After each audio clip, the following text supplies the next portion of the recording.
Now that's some good shit right there. Hey guys, what's up? How are you guys doing today? What's the crack? What you guys been getting up to? Whatever. So you're probably telling by the title, what could Zarina possibly be talking about right now? And I thought, I want to speak about the poisonous, infectious disease. Yeah, that is victim mentality. This video isn't to victim blame. This video isn't to make people feel worse about themselves than they already do. It's more so to enlighten, to place a more positive, more healthily constructed perspective onto the public. Because at the end of the day, perspective is everything. Your perspective on life, your perception on yourself, can either make or break you. I speak from a place of love and from a place of more tough love. Do you guys like my cup? I love it. I got it in Primark, aka Pennies, when I first moved to the UK. And honestly, it's been my favorite cup so far. It's pink, it's massive, and it's so motivational. I love it. It's actually amazing. My throat's kind of tickling me, so some lemon water with honey does the job every fucking time. Love me some of that. You attaching yourself to this victim mentality, you letting this perspective and perception that you have on yourself and life is the exact reason why your life will forever feel lifeless and meaningless. Now, this isn't to make you feel even worse about yourself than you already do.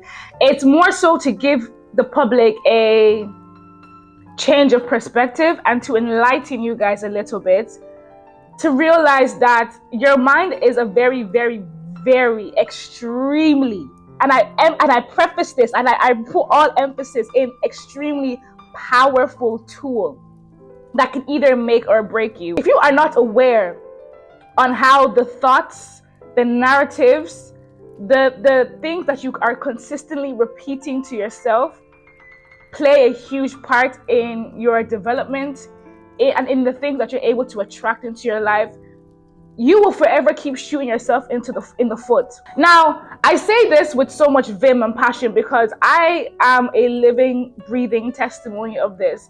Especially in my earlier development years, like secondary school, uni days, I was a very low vibrational individual. I did feed into this victim mentality where it's like, woe is me, I'm depressed, I'm this, I'm ugly, nobody likes me, I'm this, I'm that, my life is this, my life is that, da, da, da. Like I was constantly feeding myself with these thoughts. I was constantly feeding myself with these very harmful ideologies about myself. I had very low self-esteem, little to no confidence. I was a disgusting people pleaser. I was I don't know if I would say highly empathic, more so a doormat. Like I would care too much to the point where, because I was a serious people pleaser, and I was so desperate for validation from anybody that would give it to me, even the worst of the worst people, that they can sniff it off you. They can sniff when you're not somebody that's very strong mentally in themselves and has a very strong self-esteem, has very strong boundaries. So then because of that, I kept attracting very abusive interactions, people that would take advantage of me, people that would just treat me like dog poo. And because of that, and because of then those experiences in my outer reality, it kept feeding my internal world, and it solidified the thoughts that I was already thinking about myself from the get-go. But it wasn't until I started I guess having this person looking at me. Oh, they're smoking a J. Oh, big purr. Oh, big purr. I wish I was smoking a J, but you can't really do that because my throat's kind of fucked up right now.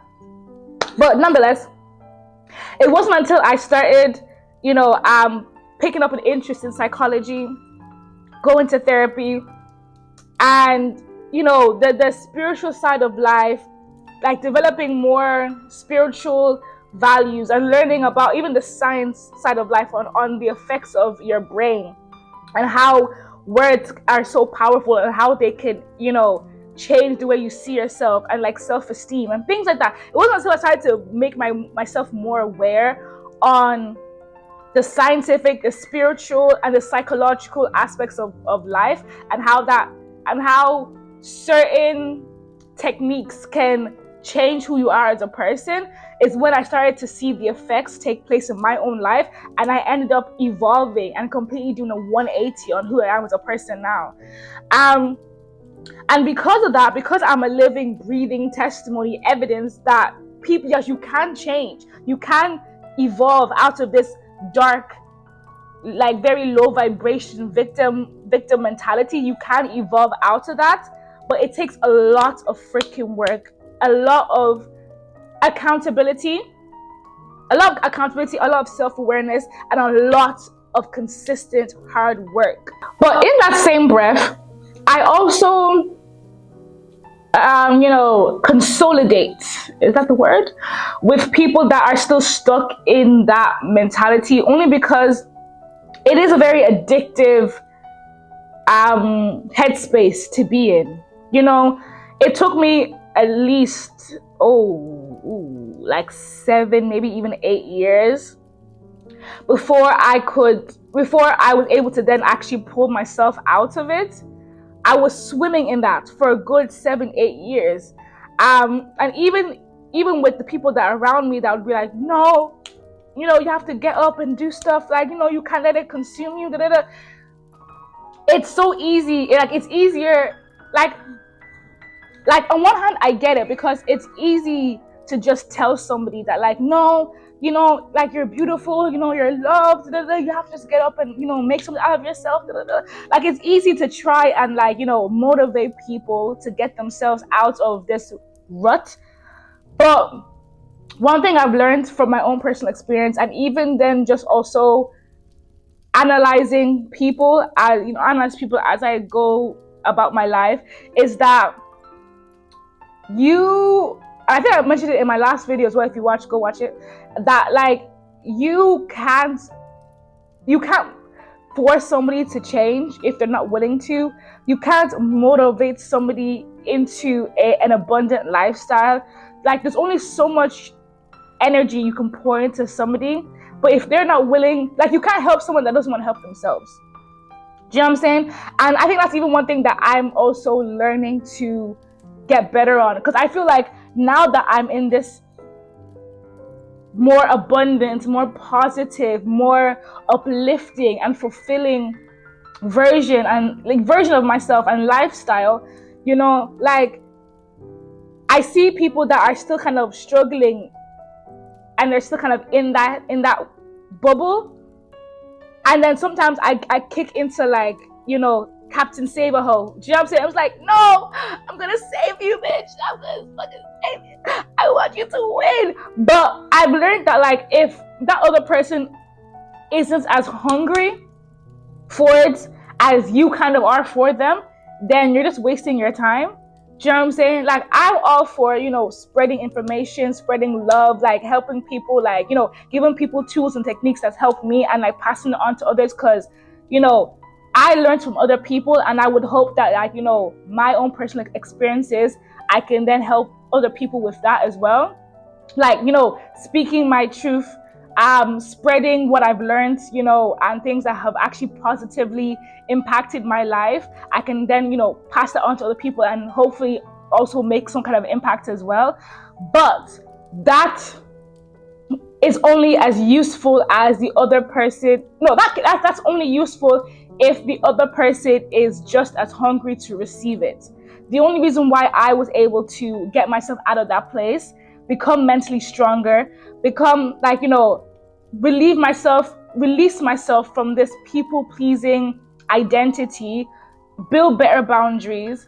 Do you know what I'm saying? Like, be able to attract more from myself and actually curate and structure myself and my life in a way that it feels right to me, and you know, I'm able to now live a very comfortable life from it. That only came from me being hungry and being like, no, I'm tired of being this version of myself. I'm tired of getting abused left, right, and center. I'm tired of just feeling so low in myself and just having a very miserable life. I want better for myself. I deserve better for myself. That's a big thing, because you can want better, but do you genuinely believe that you deserve it? And you're willing to actually work for it? Do you know what I'm saying? So it wasn't until I got into that headspace, that's when things started to change. That's when, once again, perception. That's when your perception on life changes. So instead of seeing things in a negative way, or when obstacles arise, and then you're seeing it as it's such a catastrophic, world-ending, situation, it switches, and now I see obstacles as hurdles that just need to be overcome. That yes, I may be in some shit right now, but I'm gonna get through it. We're gonna jump over the hurdle, and we're gonna keep living life, and we're gonna keep pushing. And whatever is on the other side of this hurdle, it's just gonna bring me nothing but blessings, and I'm gonna get stronger, and something beautiful is gonna come out of it. And I think a beautiful example of this was when I don't think I even gave you guys an update. If you follow me on Instagram or TikTok, you would know, but I don't think I've given my YouTube family an update just yet. Basically, the last place that I was living in, right? I liked it. It was cute. It was ideal location. Like, I was paying decent money. Like, it was cute. Like, it was tea. Just for some bullshit to happen, and I ended up having to leave that place, right? Now, I thought the world was actually beating me up left, right, and center, because that was like my 4th time moving in the space of a year, bro. Not even, like, from January 2025 to August, I had moved 4 times. Do you know how, like, mentally and emotionally turbulent and draining that is for somebody that craves stability? For somebody like me that, like, I'm a Taurus, do you know what I'm saying? Like, I'm a very, like, stable person. I like to just be in one place and just get comfortable and just sink my teeth, sink my roots, sink my feet, and just chill. Do you know what I'm saying? So having to, like, move, like, boom, boom, like, every 2-3 months, it was just so mentally, like, exhausting for me. But then it made me realize that, because obviously I was noticing a pattern. How did I get to here? Oh yeah, now I remember that shit, because that's what I get on tangents. But then it made me realize that, like, maybe the lesson that's being brought to me, I keep going through the same bullshit. Like, because every time I would move, it was always for the same reasons. So then I was like, something has to give. Like, why is it every time I leave situations, but I get into another situation that's just as bad, if not even worse? What the heck is going on here? Just to come to the conclusion that, you know what, maybe I need to stop sharing with people and just get my own place. And even though that was a very huge, like, scary situation for me, like, to think about, because obviously financially that's going to cost me a lot more. Do you know what I'm saying? Because now I have a whole house to run myself instead of, like, sharing the bills with somebody else. But I realized that, like, at the end of the day, me constantly sharing with people, it's getting me into situations that I just don't want to be in anymore, and I just don't even feel comfortable even being in spaces like this no more. So I ended up getting my own place. That's where I am right now. I've been here for, like, about a month, a little over a month now, and I absolutely love it. And I feel like that was such a beautiful, and like now I feel so, like, at peace. Like, it brought me such a new sense of peace, sense of freedom, sense of comfort. And, like, as long as I keep paying the rent, I'm chilling, and I was able to obtain the stability that I wanted, instead of having to put myself in another situation by sharing with somebody, and then they end up doing some bullshit, and now I have to move again. Do you know what I'm saying? Like, the last fucking 4 times. So it took me having to just, once again, see the pattern, become more aware of the situation, take some fucking accountability, and then switch my mindset from being woe is me, because I could have easily went back into a rut and be like, oh my god, my life is shit, why do I have to move again, da, da, da, da, da, da. I could have just wallowed in sadness, but instead I said, okay, you know what, I saw the pattern, I took accountability for my bullshit. I became more aware of the situation that I was in, and I said, you know what, no, we're going to turn this into a positive, and I'm just going to get my own place. And I kid you not, ever since then, my income has risen like crazy, because now I've given myself, more. I've let go of one thing just for more to come into my life, bigger blessings, better opportunities, more abundance to come into my life. Do you get what I'm saying? I hope what I'm saying is making some kind of sense. Sometimes I just be rambling, and I'm like, is what I'm saying even making sense? Like, are these people really understand what I'm saying? Because I just be rambling. I don't even understand. Even my tea's gone cool, chai. But yeah, all in all, what am I actually even saying? Oh my god. All in all, I just want my people to become more aware on the things that they're feeding their brain, and how that is playing a huge part in the way their life is being played out. Because in a system that thrives and feeds off of people's desperate, miserable hopelessness, being an individual that's very confident, that's very certain in who they are, and so self-aware and so abundant, is such an act of rebellion. It's such a rebellious thing to do. It's such a powerful thing to be, like a very powerful space to be in, internally and externally. And that's the community that I want to be able to create. It's people, like-minded people that are powerful internally and externally. That's it. If you guys like this video, please give it a big thumbs up, subscribe, share, comment. Yeah, and I'll see you guys in the next video. Period. Bye.